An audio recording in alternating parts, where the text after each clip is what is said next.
এই মুহূর্তে ঋষভ পন্থকে নিয়ে বড় একটি আপডেট এসেছে। বিসিসিআই ঋষভ পন্থকে পরের ম্যাচের জন্য ব্যান লাগিয়ে দিয়েছে। কারণ তোমরা সবাই জানো ঋষভ পন্থকে আগের ম্যাচগুলিতে স্লো ওভার রেটের কারণে দুবার 12 24 লক্ষ টাকা ফাইন লাগানো হয়েছিল। কিন্তু দিল্লির লাস্ট ম্যাচটি হয়েছিল রাজস্থানের সাথে।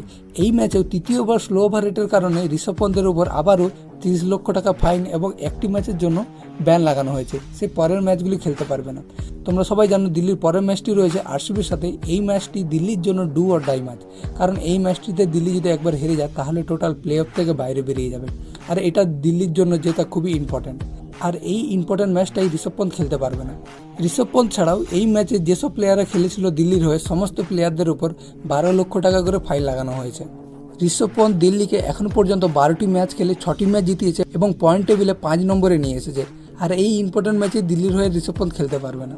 দিল্লি জানিয়েছে ঋষভ পন্থের উপর ব্যান লাগানোর পর পরের ম্যাচটিতে ক্যাপ্টেন্সি করবে অক্ষর